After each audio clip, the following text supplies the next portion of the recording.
اعلیٰ حضرت فاضل بریلوی رحمت اللہ علیہ فرماتے ہیں سونا جنگل رات اندھیری چھائی بدلی کالی ہے، سونے والوں جاگتے رہنا چوروں کی رکھوالی ہے۔ سونے والوں جاگتے رہنا چوروں کی، یہاں تو لوگ ہمارے عقائد کو تباہ کر رہے ہیں، صحابہ اور اہل بیت کے بارے میں، حضور کی نسبتوں کے بارے میں، اور ہمیں فکر نہیں ہے۔ اتنی دور لے جایا جا رہا ہے، اتنا فکری انتشار نہیں کہا۔ حضرت ربیعہ بن کعب کی وہ حدیث تو سارے لوگ سناتے ہیں کہ وضو کرایا کرتے تھے، تو نبی پاک نے فرمایا کچھ مانگ لے۔ انہوں نے جنت میں نبی پاک کا پڑوس ہی مانگ لیا، یہ بخاری میں موجود ہے۔ لیکن وہ والی حدیث بھی پڑھو کہ جب نبی پاک نے انہیں کہا کہ ربیعہ تو مجھے وضو کراتا رہتا ہے، شادی کیوں نہیں کرتا؟ حضور نے نہیں فرمایا کہ اس کا ذاتی معاملہ ہے، میں شادی کراؤں گا، میں اس کام میں کیوں آؤں گا، شادی کیوں نہیں کرتا؟ اس کی حضور کوئی کاروبار نہیں، کوئی معاملہ نہیں، کوئی رنگ روپ نہیں، اور آپ کی خدمت سے بھی رک جاؤں گا۔ کہتے ہیں حضور خاموش ہو گئے۔ اگلے دن پھر پوچھا نکاح کیوں نہیں کرتے؟ میں نے کہا حضور نہ کاروبار ہے، نہ گھر ہے، نہ مکان ہے، نہ رنگ روپ ہے، کون رشتہ دے گا؟ جب میں یہ کہہ کے باہر نکلا نا حضور خاموش ہو گئے، تو میرے دل میں خیال آیا ربیعہ تو بحث کیوں کرتا ہے؟ اور ان کو بتاتا ہے جنہیں اللہ نے سارا کچھ ہی عطا فرمایا ہوا ہے۔ حضور کہتے ہیں شادی کیوں نہیں کرتا؟ تو چپ کر کے کہہ دے محبوبہ جیسے دل کرتا ہے ویسے کر دے، تو آگے سے دلیلیں دیتا پھرتا ہے۔ یہ بھی کو بات ہوئی۔ فرماتے ہیں اگلے دن میں نے ارادہ کر لیا، حضور نے اگر آج کہا تو کہہ دینا یا رسول اللہ جیسے دل ہو کرے۔ میں نے وضو کرایا، میرا خیال تھا حضور یہاں روک کے کہیں گے، یہاں روک کے کہیں گے، پر حضور نے آج بات ہی کوئی نہ کی۔ میں دیر تک سوچتا رہا یہاں کہیں گے، یہاں کہیں گے، پر آج حضور نے بات ہی نہ کی۔ میں پچھتا رہا تھا کہ 2 دن موقع ملا، میں نے ضائع کر دیا۔ فرماتے ہیں وضو پورا کرا کے جب میں باہر نکلا، دروازے تک پہنچا تو محبوب نے آواز دی، بات سن۔ میں ٹھہر گیا، فرمایا شادی کیوں نہیں کرتے؟ کہتے ہیں میرا تو دل پھولوں کی طرح کھل اٹھا۔ میں نے کہا یا رسول اللہ جیسے دل کرتا ہے کرا دے۔ نبی پاک علیہ الصلوۃ والسلام نے فرمایا فلاں قبیلے کے سردار کے پاس جا، اسے کہا اپنی بیٹی کا نکاح تیرے ساتھ کرے۔ کہتے میں گیا، تھوڑی دیر کے لیے توقف کیا انہوں نے، لیکن پھر وہ راضی ہو گئے۔ میں واپس آیا، سنو یہ جی اس کا ذاتی معاملہ ہے، لیکن نبی پاک نے دیکھا کہ اس کو ضرورت ہے میری، اس کا نکاح نہیں ہو رہا، گھر نہیں آباد ہو رہا، تو حضور نے پورا کردار ادا کیا۔ میرے محبوب کریم علیہ الصلوۃ والسلام نے حضرت حارثہ بن نعمان کو بلایا، فرمایا تیرا ایک مکان خالی ہے؟ کہ یا رسول اللہ ہاں۔ فرمایا یہ میرے ربیعہ کو دے دے، اس میں رہا کرے گا، دلہن کو لائے گا۔ حضرت بریدہ اسلمی کو بلایا، فرمایا ایک کھجور کی گٹھلی کے برابر سونا چاہیے۔ یا رسول اللہ کس لیے؟ فرمایا میرے اس غلام نے اپنی بیوی کو حق مہر دینا ہے۔ حضرت سیدنا عثمان غنی کو بلایا، تیسرے صحابی، فرمایا ایک مینڈے کا بندوبست تو نے کر کے دینا ہے۔ حضور کس لیے؟ فرمایا میں نے اپنے غلام کا ولیمہ کرنا ہے، بکرے کا بندوبست کر۔ ساری تیاریاں کر کے دیں۔ حضرت ربیعہ کہتے ہیں جب میں دلہن بیاہ کے گھر لایا تو میرے دوست یار رشتہ دار مبارک دینے آئے، کہنے لگے تیری کیا بات ہے، شادی بھی اعلیٰ خاندان، ولیمہ بھی، اور کھجور کی گٹھلی کے برابر حق مہر بھی۔ تو حضرت ربیعہ رو پڑے، فرمانے لگے میں تو کالا کلوٹا حبشی غلام تھا، سلام بھی کوئی نہیں لیتا تھا، مجھے مبارک نہ دو، میرے مصطفیٰ پہ درود و سلام پڑھو۔ یہ سارا حضور کا کرم ہے۔ کہتے ہیں اس کا ذاتی معاملہ ہے، بھئی سارا دن تیرے ساتھ رہتا ہے، اٹھتا ہے بیٹھتا ہے، تیری نوکری کرتا ہے، تو نے کبھی پلٹ کے دیکھا ہی نہیں، تو نے کبھی اشک شوئی نہیں کی، تو نے اتنا ٹائم ہی نہیں دیا کہ تیرے کندھے پہ سر رکھ کے رو سکے، تیری توجہ ہی نہیں۔ نبی رحمت علیہ السلام دائیں بائیں والوں، آگے پیچھے والوں کا خیال رکھتے، جہاں جس کو ضرورت ہوتی حضور اس کی ضرورت میں پہنچتے، اشک شوئی کرتے، نبی پاک پیار کرتے۔ کہتے ہیں اس کا ذاتی معاملہ ہے، میں کیا کروں؟ سنو حضرت جابر بن عبداللہ رضی اللہ تعالیٰ عنہ کے جو والد تھے نا حضرت عبداللہ بن عمر رضی اللہ تعالیٰ عنہ، وہ اعلیٰ ترین احد کے شہید ہیں کہ نبی پاک فرماتے ہیں رب کریم نے خود ان سے گفتگو فرمائی ہے، خود ان سے گفتگو کی اللہ تبارک و تعالیٰ نے۔ حضرت جابر بن عبداللہ کے والد عبداللہ بن عمر احد میں شہید ہو گئے تھے، 6 یا 10 مہینے تھی ان کی، قرضے چڑھ گئے، کاروبار میں نقصان ہو گیا۔ ضروری نہیں کہ کوئی آدمی دھوکے باز ہی ہو تو وہ مقروض ہوتا ہے، یہ ضروری نہیں۔ تلک الایام نداولھا بین الناس، اللہ لوگوں کے دن پھیرتا ہے، حالات تبدیل کرتا ہے۔ اب صحابی پہ کچھ شک کر سکتا ہے؟ لیکن حضرت جابر کہتے ہیں اتنا قرضہ چڑھ گیا کہ ایک ایک بال میرا قرضے میں ڈوب گیا۔ قرضے بڑے دینے تھے، مقروض آتے، تنگ کرتے۔ خود نبی کریم علیہ السلام نے فرمایا ہے کہ جو مقروض ہوتا ہے وہ قیدی ہوتا ہے، جب تک قرض دے نہیں لیتا اتنی دیر تک وہ آزاد نہیں ہوتا۔ حضرت جابر ابن عبداللہ کہتے ہیں میرے باغ میں کھجوریں پکی تھی، یہ بخاری میں بھی ہے، کنز العمال میں بھی ہے، ابن کثیر میں بھی ہے، امام حلبی نے سیرت حلبیہ میں بھی لکھا ہے، 20 درجنوں کتابوں میں آپ کو روایت ملی۔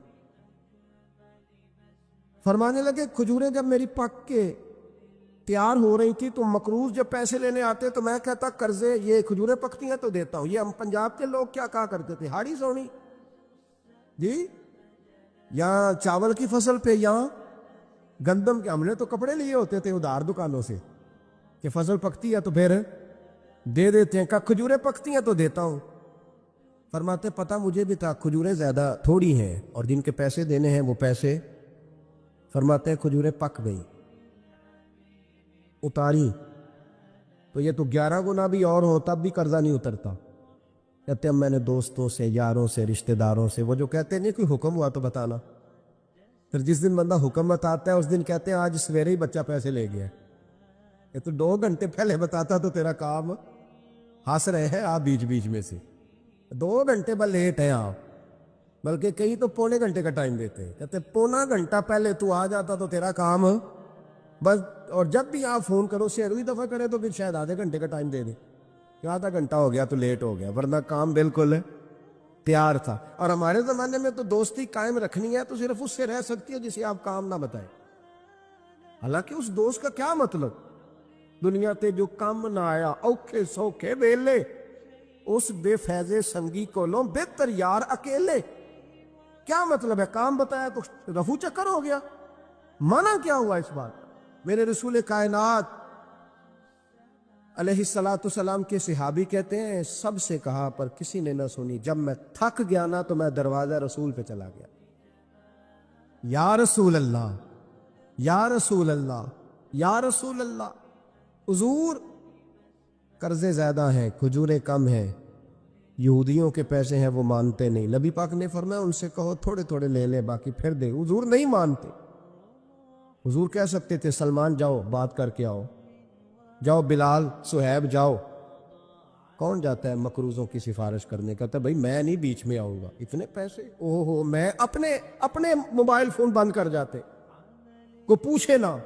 لیکن نبی کریم علیہ السلام نے فرمایا سنو، خود رسول پاک، خود نبی پاک نے، حضور نے فرمایا چل میں تیرے ساتھ چلتا ہوں، چل میں تیرے ساتھ چلتا ہوں، مقروض کے ساتھ، امیر کے ساتھ نہیں، اس کے ساتھ نہیں جس نے پیسے لینے ہیں، بلکہ حضور مقروض کے ساتھ، گرے ہوئے کے ساتھ چلے، چل میں چلتا ہوں۔ یہودی تک گئے، فرمایا کچھ لے لے، یہ بیچارہ دھوکے باز نہیں الجھ گیا ہے، غربت، کچھ لے لے باقی پھر دے دیں گے۔ کہنے لگا سارے ہی لینے ہیں۔ جب اس نے بات نہ مانی تو پھر یہ اللہ کے رسول ہے نا۔ اعلیٰ حضرت فرماتے ہیں میرے کریم سے گر قطرہ کسی نے مانگا، دریا بہا دیے، دوربے بہا دیے۔ یہ دوربے کیا ہوتے ہیں؟ یہ مجھے پوچھا تھوڑے دن پہلے ایک شخص نے، آپ سنتے رہتے ہیں نا شعرات و ترجمہ پوچھتے ہی نہیں نا، کبھی پوچھ لیا کریں کہ اس کا معنی کیا ہے، کبھی پرچی لکھ لیا کریں تاکہ کوئی جب آپ سے پوچھے تو یہ دوربے کیا ہے، لفظ دوربے ہے ہی نہیں، اصل میں اعلیٰ حضرت کو پڑھتے نہیں نا لوگ، انہیں پتہ ہی نہیں وہ بات کتنی اعلیٰ، یہ لفظ دوربے نہیں ہے۔ اعلیٰ حضرت کہتے ہیں میرے کریم سے گر قطرہ کسی نے مانگا، دریا بہا دیے ہیں، دور بے بہا دیے۔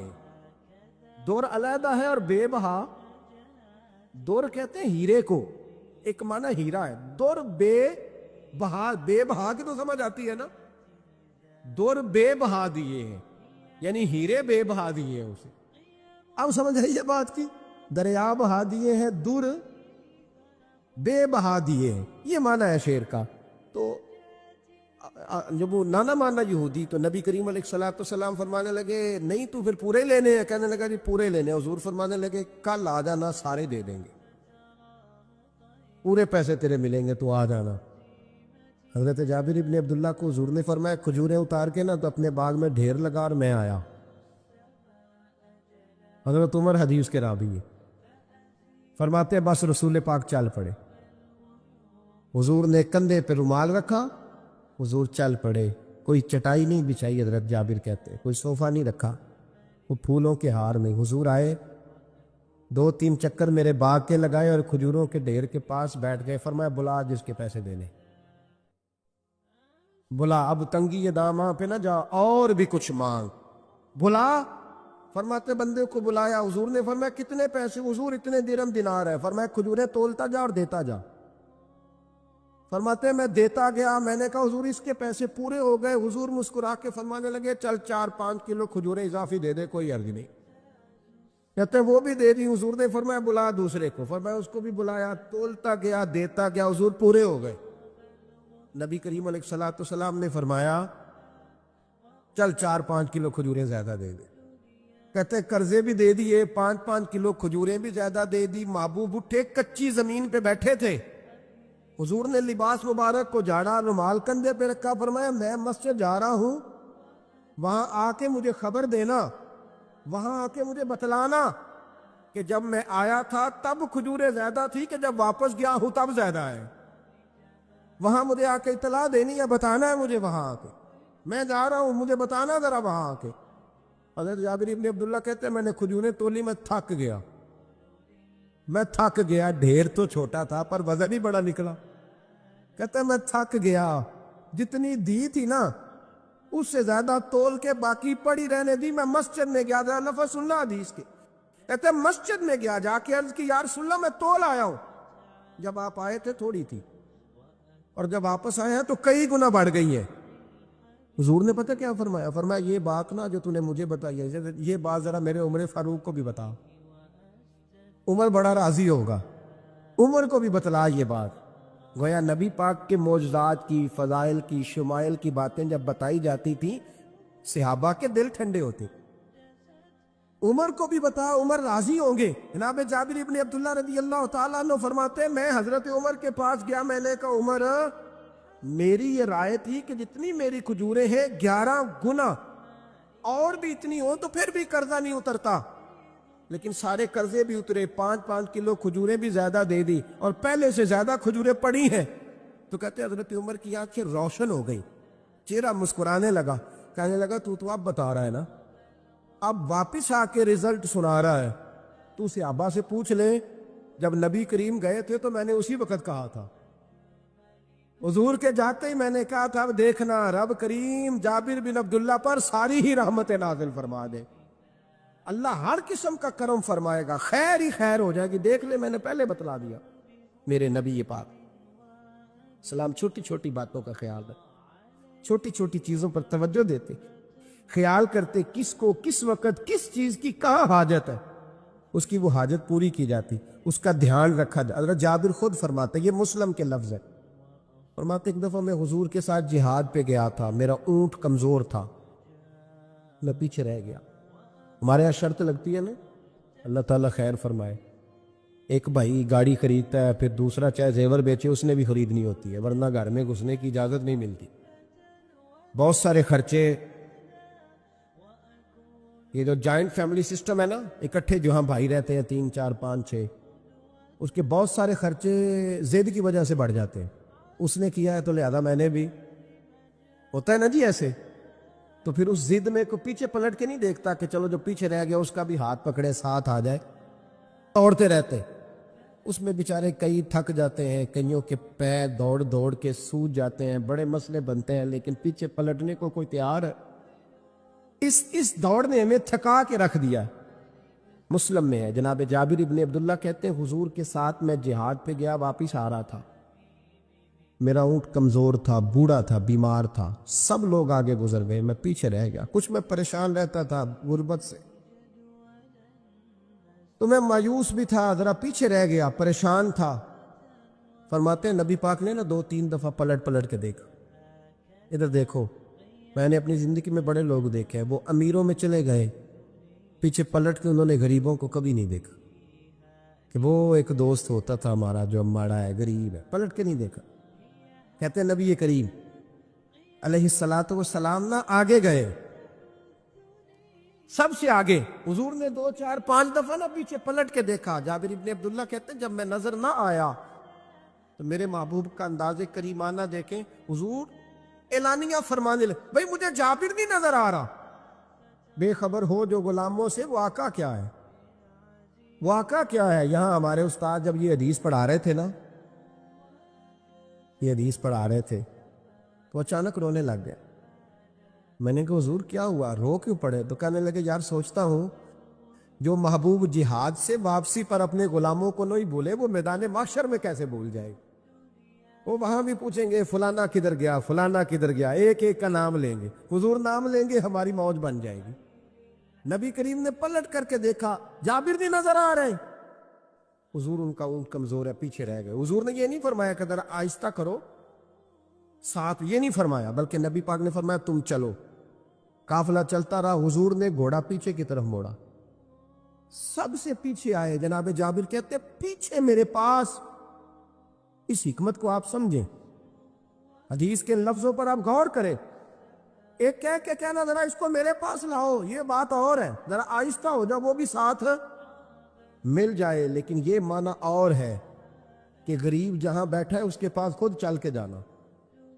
حضور خود پلٹ کے پیچھے آئے اور فرماتے میں جو کہ پریشان تھا تو محبوب میری طرف دیکھ کے فرمانے لگے اس کو دوڑاتا کیوں نہیں، پیچھے کیوں رہ گیا؟ تو کہتے ہیں مایوس بندہ، پریشان بندہ کبھی کبھی وہ اس طرح بولتا ہے کہ جیسے کڑ رہا ہے، تھوڑا سا نا سخت ترش باتیں بھی کرتا ہے۔ کہتے ہیں میں نے اس عالم میں میں نے کہا حضور اس قابل ہوتا تو سب کے ساتھ مل نہ جاتا، کمزور ہے، ماڑا ہے، مہران ہے، وہ بھی پرانی جو چل ہی نہیں سکتی، یہ کہاں یا رسول اللہ دوڑے گا، اس قابل ہی نہیں ہے۔ حضور اس قابل ہوتا تو قافلے کے ساتھ نہ ہوتا۔ کہتے ہیں حضور نے میری طرف توجہ فرمائی، میں باتیں کر رہا تھا اپنے اندر کی پریشانی کی تو حضور مسکراتے جا رہے۔ حضور کے ہاتھ میں چھڑی تھی، فرمانے لگے ایسے ہی تو باتیں کر رہا ہے۔ نبی پاک نے اونٹ کی پشت پہ چھڑی لگائی اور فرمایا تو دوڑتا کیوں نہیں؟ بڑے ہلکے سے مسکرا، اوے تو دوڑتا کیوں نہیں؟ تو جناب جابر ابن عبداللہ کہتے ہیں جو سب سے پیچھے تھا نا وہ سب سے آگے نکل گیا، وہ دوڑتا گیا، دوڑتا۔ فرماتے ہیں میرا چہرہ بھی عجیب سا، لوگ میرے انداز دیکھیں کہ یہ کیسے آگے نکل گئے، کیسے، کبھی نہ سوچ یہ کیسے نکل گیا، بس سمجھ لے آگے وہی نکلا ہے جسے مصطفیٰ کی تھبکی مل گئی ہے۔ تو یہ نہ کہ سیاست کر گیا، چلاکی کر گیا، بس تھبکی مل گئی تو بات بن گئی۔ کہتے ہیں میں نکل گیا آگے، حضور کی تھبکی جو ملی تھی۔ حضرت جابر ابن عبداللہ کہتے ہیں حضور گھوڑا دوڑا کے میرے پاس آئے، خود حضور نے میرا اونٹ تیز کرایا نبی پاک کی برکت سے۔ تو قریب آ کے فرمانے لگے ٹھہر جا یار، ہم بھی تیرے قافلے میں، ہمیں بھی ساتھ لے لے۔ فرماتے اب تو میں رو ہی پڑا کہ خود بھیک دیں، خود ہی کہیں منگتے کا بھلا ہو، ٹھہر جا یار ہمیں بھی ساتھ لے لے۔ جناب جابر ابن عبداللہ رضی اللہ تعالیٰ عنہ فرماتے کہ جگہ پڑاؤ کیا، رکے، ٹھہرے کھانے پینے کو، نماز پڑھنے۔ نبی کریم نے مجھے بلایا، میں حاضر ہوا تو کہا یا رسول اللہ حضور حکم۔ تو محبوب فرمانے لگے جابر یار تیرا اونٹ میں نے نرالا ہی دیکھا، بوڑھا ہو کے سب سے آگے نکل جاتا ہے، بیمار ہو کے، کمزور ہو کے۔ کہتے ہیں میں چہرہ دیکھتا جا رہا ہوں کہ حضور سارا ہی پتہ ہے آپ کو، میں کیا عرض کروں؟ تو محبوب فرمانے لگے پسند آ گیا، بیچ نہیں دیتے میرے ہاتھ؟ کہا یا رسول اللہ آپ رکھ لیں۔ حضور آپ کا یہ؟ فرمایا نہیں میں پیسے دوں گا۔ کتنے کا ہے؟ کہا یا رسول اللہ آپ رکھ لیں۔ فرمایا پیسے دوں گا۔ یا رسول اللہ مارکیٹ میں جاؤں تو 6-7 دینار کا بکے گا۔ فرمایا نہیں بھائی میں تو پورے 10 دوں گا۔ 6-7 نہیں، میں تو پورے، حساب سیدھا، 6-7 کا کیا حساب ہوا، 10 پورے کا۔ حضور پھر بندہ نوازی ہے نا، کون بول سکتا ہے؟ حضور نے فرمایا بلال تیرے پاس 10 دینار تھے؟ حضور ہیں۔ فرمایا ان کو دے دو، اونٹ کے پیسے رکھ لو اور مال نہ مدینے جا کے دے دے۔ جابر ابن عبداللہ کہتے ہیں میں مدینے گیا شام کو، میں نے نہ کبھی اپنے اونٹ کی اتنی خدمت نہیں کی جتنی اس دن کی۔ میں نے اسے بڑے پیار سے نہلایا، میں نے نئی رسی خرید کے اسے نکیل ڈالی، آج محبوب کی بارگاہ میں لے کے جانا ہے۔ کہتے ہیں تیاری کر کے نا، تیاری پوری تیاری کر کے، تن تندور ہڈاں دا بالن تے اسی ہاواں نال تپایا، کپ کپ مکیاں پیڑے کیتے، عشق پلے تھلایا، تن دا سالن تے من دی ہانڈی، اتو لون صبر دا پایا، غلام فریدا وے میں ساری تیری، تینوں اجے یقین نہیں آیا۔ کہتے ہیں اسے بڑے پریم سے، بڑی محبت سے سجا کے، سوار کے، نکھار کے، تیار کر کے میں نبی کریم کی بارگاہ میں لے کے گیا۔ ظہر کی نماز پڑھ کے حضور نکلے، میری طرف دیکھا، میں نے کہا حضور پیسے لے لیے تھے، یہ آپ کا سامان ہے، مال ہے؟ کہتے حضور نے نکیل تھامی، میں واپس پلٹا، بھی گلی کی نکر مڑا نہیں تھا، حضور نے آواز دی، جابر ذرا سن تو صحیح۔ کہتے میں واپس آیا ہوں تو حضور مجھ سے باتیں کرنے لگے، فرمانے لگے یہ میرا اونٹ ہے، اسے کمزور اور بوڑھا نہ سمجھنا، کبھی جانوروں میں دوڑا کے دیکھنا، سب سے آگے نکل جاتا۔ اور کریم محبوب فرمانے لگے 6-7 دینار کا نہ سمجھنا، میں نے پورے 10 دینار کا خریدا۔ اور پھر حضور پھر مسکرائے، فرمایا جابر تمہیں پتہ ہے تحفہ لینے دینے سے محبت بڑھتی ہے؟ حضور ہاں۔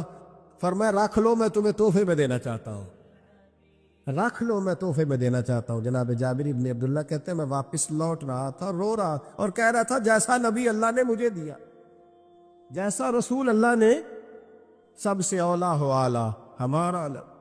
آنکھیں بند کر کے جھوٹ کی زندگی جی کے، اپنے ساتھ بددیانتی کر کے، دھوکہ دے کے، اپنے آپ کو دائیں بائیں، اپنے آپ کو کہیں مصروف رکھ کے کچھ وقت ضائع تو کر لیتے ہو، پر تمہیں پتہ تو ہے نا کہ عبادت اللہ کی کرنی، تمہیں اس کی خبر ہے۔ اور میرے رسول پاک علیہ وسلم نے فرمایا بندہ اللہ کے سب سے قریب اس وقت ہوتا ہے جب وہ سجدے کی حالت میں ہوتا ہے۔ کس کے قریب ہوتا ہے؟ اللہ کے سب سے قریب ہوتا ہے، وہ بڑا نیڑے ہے رب کے، بڑا قریب ہے، اس لیے کہ وہ حالت سجدہ میں، وہ جب سجدے کرتا ہے نا، اس کی بارگاہ میں جب جھک جاتا ہے۔ آپ ذرا سجدے کی کیفیت دیکھیں نا، زبان بھی یہاں ہے، آنکھ بھی یہاں ہے، کان بھی، عقل بھی ساری، اس نے سارا کچھ رکھ دیا سجدے۔ آپ وہ کبھی پیچھے جائیں تو دیہاتوں میں کہا جاتا تھا ناک سے نکیریں نکالو، بہت بڑی سزا ہوتی تھی نا، ناک سے نکیریں نکالو، بڑی سزا ہوتی تھی۔ تو اس نے کہا مالک مجھے کسی نے کہا نہیں، پر دیکھنا میں نے رکھ دی ساری عقل سجدے میں، اور رکھ کے کہا کیا سبحان ربی یا اللہ، اللہ میں پست ہوں تو اعلیٰ ہے، اللہ تو میرا رب ہے اور تو سب سے اعلیٰ اتنا۔ اور فرمایا جب یہ اس کیفیت میں ہوتا ہے تو پھر یہ اپنے رب کے قریب ہوتا ہے۔ میرے نبی کریم علیہ الصلوۃ والسلام نے مصلی سے دل لگانے کا درس دیا، حضور نے توجہ دلائی، صحابہ اس ذوق کے حامل لوگ تھے، وہ کوشش کرتے تھے۔ جناب صدیق اکبر رضی اللہ تعالیٰ عنہ کا عبادت کا مزاج ہمیشہ قائم رہا۔ حضرت عمر فاروق ساری رات اللہ کے حضور کھڑے رہے۔ حضرت عثمان غنی رضی اللہ تعالیٰ عنہ عشاء کی نماز پڑھ کے 2 رکعتوں کی نیت باندھتے تھے، 15 سپارے پہلی رکعت میں پڑھ دیتے اور 15 سپارے قرآن مجید کے دوسری رکعت میں پڑھ دیتے۔ آپ نے نا حضرت عمر فاروق کے وصال کے بعد ان کی ایک بیوہ سے نکاح کیا، حضرت عثمان غنی نے نکاح کیا۔ وہ خاتون آپ کے نکاح میں آئیں تو عرض کرنے لگی امیر المومنین میرے لیے اعزاز تو بہت ہے کہ میں امیر المومنین کی بیوہ تھی تو امیر المومنین کی منکوحہ ہو گئی ہوں، لیکن حضور نہ تو میں جوان ہوں کہ میرے اندر رغبت ہوتی اور نہ میں اب اس قابل ہوں کہ کوئی خدمت کر سکوں، میرے ساتھ نکاح کی وجہ کیا بنی؟ عثمان غنی رو پڑے، فرمانے لگے میں نے عمر فاروق کو مسجد میں اپنے رب سے ڈرتے ہوئے دیکھا، میں نے اسے روتے ہوئے دیکھا، عدل کرتے دیکھا، انصاف کرتے دیکھا، امت کی خیر خواہی کرتے دیکھا۔ تمہارے ساتھ نکاح اس لیے کیا ہے کہ تم مجھے یہ بتاؤ کہ عمر فاروق گھر کے اندر اپنے رب کو کیسے راضی کرتے ہیں؟ گھر کے اندر کیسے راضی کرتے تھے، وہ طریقے بتلاؤ، تم بتاتی جانا اور میں بھی اسی طرح گھر میں عبادت کروں۔ جس گھر میں اللہ کا ذکر ہوتا ہے وہ گھر زندوں کا ہے، اور جس گھر میں رب کریم کا ذکر نہیں ہوتا وہ گھر زندوں کا نہیں ہے۔ گھر نا ہم نا کتابوں میں پڑھتے ہیں کہ بزرگ کہتے ہیں، حضرت فضیل بن عیاض کہتے ہیں کہ میں ایک گلی سے گزر رہا تھا تو گھر کے اندر کسی قاری صاحب نے قرآن کی آیت پڑھ دی، وَلِمَنْ خَافَ مَقَامَ رَبِّهِ جَنَّتَانِ۔ میں تو میرے کانوں سے ٹکرائی تو اللہ نے میری کایا ہی پلٹ دی، میں توبہ کر گیا۔ اب گھر کے اندر سے آواز آئے تو صحیح نہ تلاوت کی، پر اندر سے آواز آتی نہیں ہے، ڈیک بجنے کی آواز آتی ہے، یا ٹی وی چلنے کی آواز آتی ہے، یا دھوم مچانے کی آواز آتی ہے۔ عبادت کا وہ جو خاص شوق تھا، وہ جو حسن تھا، وہ جو توانائی تھی، وہ جو بات۔ ایک جگہ پہ ہم بیٹھے تھے تو وہاں ایک صاحب آئے اور انہوں نے آتے ہی کہا کہ مہربانی کریں ذرا مجھے مصلی دے دیں، میرے نہ کچھ نفل رہ گئے۔ تو میں نے وضو کر لیا تو کوئی مصلی مل جائے، مصلی انہیں دے دیا گیا، وہ مصلی لے کے چلے گئے تو پیچھے ایک صاحب نے تبصرہ کیا کہ انہوں نے کتنا ریاکار بندہ ہے، لوگوں کو دکھا رہا ہے کہ میں نفل پڑھتا ہوں۔